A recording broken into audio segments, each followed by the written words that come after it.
आज मैं एक बहुत अच्छी न्यूज़ के साथ आई हूँ, क्योंकि पीछे मार्केट इतनी नेगेटिव हो गई थी, लेकिन आज डेली आजकल कुछ ना कुछ अच्छी न्यूज़ आ रही है, कभी कनाडा की, कभी न्यूजीलैंड की। तो अभी मैं न्यूजीलैंड के अपडेट्स आपके साथ शेयर करती हूँ। तो न्यूजीलैंड का अभी नई अपडेट आई है, बिल्कुल रिसेंट आई है, ये कल की न्यूज़ है सारी, जिसमें कि स्टूडेंट जो while studying they work rights हैं वो वीकली 20 आवर्स थे, उसकी जगह 25 आवर्स कर दिए। तो उससे आपको पता चलता है कि न्यूजीलैंड में उनको अभी कितनी शॉर्टेज है, उनको मैन पावर चाहिए ही चाहिए। आप पढ़ रहे हैं, 20 आवर्स का काम करते थे, उसकी जगह 25 आवर्स का उन्होंने काम आपको अलाउ कर दिया। देन सेकेंड, आपको जो है पोस्ट स्टडी वर्क परमिट आपको 3 इयर्स का मिलता है, चाहे वो बैचलर्स हो चाहे मास्टर्स हो। तो आप 3 इयर्स में जितना बच्चा जाता है, 3 इयर्स एक बहुत बड़ा टाइम होता है जॉब लेने के लिए, लेकिन फिर भी आपको लगता है कि नहीं, आपको कहीं ना कहीं कोई कमी रह गई है, तो आपको 6 मंथ का फिर से वीज़ा एक्सटेंड कर देते हैं। तो आप सोचिए कि 3 की जगह 3.5 साल का ये भी हम मान के चलते हैं। सेकेंड, जो शॉर्ट टर्म में भी बच्चे गए हैं उनको भी वर्क राइट्स मिलेंगे।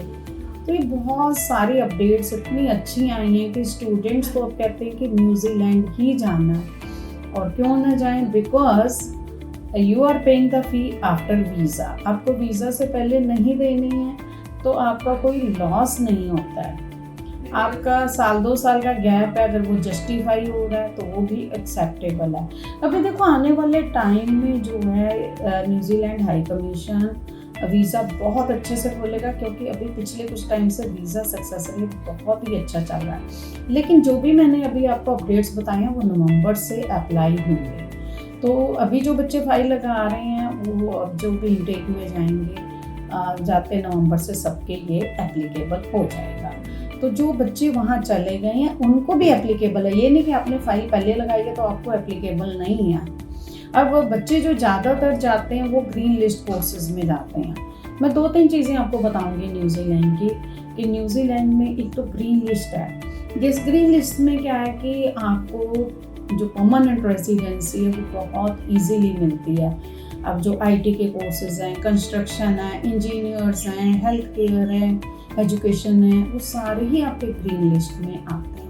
अभी आने वाले टाइम में हो सकता है ये जो डिप्लोमा है उसके ऊपर भी पोस्ट स्टडी वर्क परमिट शुरू कर दें। बिल्कुल ऐसी बड़ी ठोस न्यूज़ आ रही हैं। और अभी मान लीजिए बच्चे के पास बहुत ज़्यादा फंड शो करने के लिए नहीं है, तो 1 ईयर का डिप्लोमा लेके यहाँ से जा सकता है, और वहाँ जाके वो नेक्स्ट ईयर यूनिवर्सिटी में अपना ट्रांसफ़र ले सकता है। तो 1 साल की पढ़ाई में क्योंकि आपको फंड्स कम शो करने पड़ेंगे, 25 लाख के अराउंड, तो जो कि बहुत ज़्यादा नहीं है, तो आप अपना आराम से इतने फंड शो करके जा सकते हैं। वहाँ जाके आप फिर नेक्स्ट ईयर यूनिवर्सिटी में आप अपना ट्रांसफ़र ले सकते हैं, तब तक आप अपने फंड्स मैनेज कर सकते हैं। एक और अच्छी चीज़ है, न्यूजीलैंड में मास्टर्स कुछ जो है 1.5 ईयर या 1.25 साल के भी आपको मिल जाती हैं। तो वहाँ जो परमानेंट रेजिडेंसी है वो पॉइंट बेस है, आपको 6 पॉइंट चाहिए पीआर लेने के लिए। तो जैसे ग्रीन लिस्ट के कोर्स बताए, तो उसमें आपके पॉइंट्स बड़े इजीली मिल जाते हैं। या फिर आपने अगर मास्टर्स की है, चाहे 1 साल 1.25 साल में कर लो, जो भी मास्टर्स अवेलेबल है शॉर्टकट में, अगर आपका मकसद खाली सेटलमेंट के लिए और एक अच्छा कोर्स करने के लिए, तो 5 पॉइंट्स आपको वो भी मिल जाते हैं। और 1 ईयर आपने 3 साल का पोस्ट स्टडी वर्क परमिट मिलता है, जो कि अब 3.5 ईयर तक भी हो रहा है। तो आपने वो 1 ईयर खाली जॉब की, तो आप 2-2.25 साल में पीआर के लिए एलिजिबल हो गए, क्योंकि 1 ईयर जॉब का आपको 1 पॉइंट मिलता है। 5 पॉइंट आपको मास्टर्स के मिल गए, 1 पॉइंट आपको जो है जॉब का मिल गया। तो इट मेक्स 6 पॉइंट्स जैसे ही होते हैं, आप पीआर के लिए एलिजिबल हो। सेकंड, अगर आप मैरिड हो, आपके 1 या 2 बच्चे हैं या नहीं है, इट डिपेंड्स, लेकिन अब वो बच्चे भी बहुत जिनके कहीं नहीं और आसपास वीज़ा के साथ, न्यूजीलैंड उनकी फर्स्ट प्रेफरेंस बन गई है कि आपने जो है एक बच्चे की फ़ीस जो है वहाँ पे $25,000 है। अब मान लीजिए 2 बच्चे हैं या 1 बच्चा है, तो वो आप अगर वहाँ पहुँचते हो आपको total free total free of cost आपको बच्चों को पढ़ाया जाता है। तो आपका $50,000 अगर 2 बच्चे हैं तो वो भी बच गया, स्पाउस भी साथ चला गया, पूरी फैमिली आपकी साथ जा सकती है। तो New Zealand is giving you really very good opportunities. I have been there, मैं बहुत बार न्यूजीलैंड गई हूँ और अभी पीछे स्विट्ज़रलैंड भी जाके आई थी। कि वर्ल्ड में कंपैरिजन किया जाता है ना कि Switzerland is one of the best country, लेकिन मेरे को न्यूजीलैंड शायद स्विट्ज़रलैंड से ज़्यादा पसंद आता है क्योंकि एक्सट्रीम क्लाइमेट नहीं है वहाँ पे। वर्किंग अपॉर्चुनिटीज़ बहुत अच्छी मिल जाती हैं, एक्सट्रीम क्लाइमेट नहीं है। This makes New Zealand preferred destination for the students.